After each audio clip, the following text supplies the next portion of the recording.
Welcome back. This is Doug and Cindy with Help Me Help Mama 5cast. Thanks for joining in today, and we're taking your questions today. We thank you for your questions and your comments that you've put in this YouTube channel. We're beginning to get several of those, and we really appreciate it. We're getting some good questions and some good comments, so thank you so much for watching.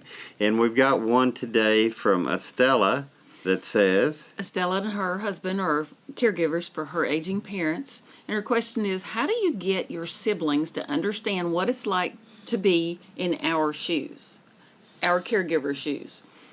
How do you get them to see how much our efforts cost us? And she didn't explain what costs there are, so we're going to assume there is mental, psychological, physical, and financial. Blood, sweat, and tears, right? I mean, and a lot of times it's that way. You know, you may be in family situations are different, and you know, you may be the only local caregiver, and your siblings may live out of state. You may be the only local caregiver, and your siblings are too busy, and you're the only one that has time or will make time to do this. I don't know. No judgment here. Just saying that. Thank you for doing what you're doing, and you know, you'll have the memories, right? I think that's a big thing. That is a huge thing. That is a huge thing. But her question is, how do you make them understand how much our efforts cost us?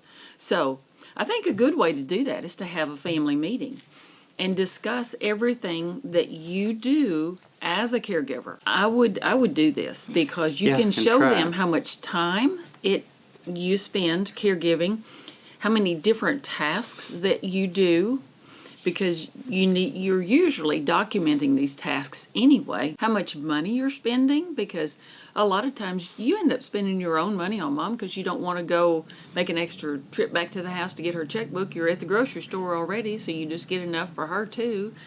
And, you know, you take her to the doctor. You're taking off work to do that, right? And you're using your vehicle and your gas. Document these things. Have a family meeting. Ask for help.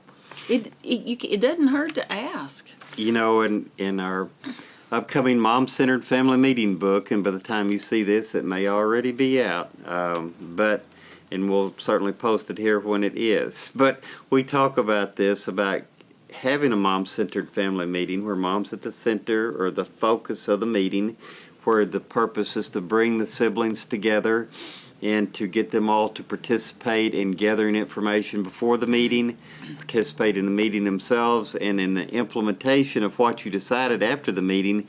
And you know, even if they live 5 states away, even if they're remote, there is a lot that a remote caregiver can do, and they can help in a variety of different ways. And you know, sometimes things just kind of get started off on the wrong foot. You know, we've seen sometimes that siblings don't want to help and won't help for whatever reason, but sometimes we've seen that the reason they don't help is they're simply not asked, or they feel like, oh, well, Cindy's a local caregiver and she's got it, and if we said something, we'd be interfering with what she's doing, or we would be overstepping her bounds, or we would, it's not her place, or whatever. And if you have a meeting, like Cindy said, just ask, to say, okay, these are all of the different tasks. Can you all help me? I'm drowning here. I need some help. Can you help me do some of this stuff? That you may be surprised, they may help. And if you stop and think about it, with technology the way it is these days, there's a lot you can do. You can do the banking, you can do a lot of research, which is very important. Calls to mom every day or dad every day, extremely important to them.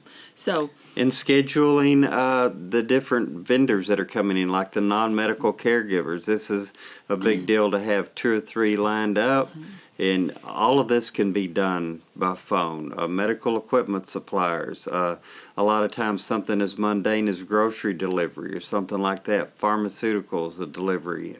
Meals. There's always research to do on the insurance, because it's usually complicated. Yeah, a lot of stuff to do. But have your mom-centered family meeting, and best wishes with that. We thank you for watching today. Please keep those questions a coming. We love those questions and comments. Thank you for watching. Have a great week. And thank you, Estella, for being a caregiver for your loved one. You're making a huge difference in their life. So if you like this video, give us a thumbs up. And if you want to see more videos like this, click on the subscribe button to subscribe to this channel and click on that little notification bell to be notified the next time we do a video. And if you want to interact with us, check out the description below and leave us a comment and let us know what legal or caregiver topics you'd like to hear about.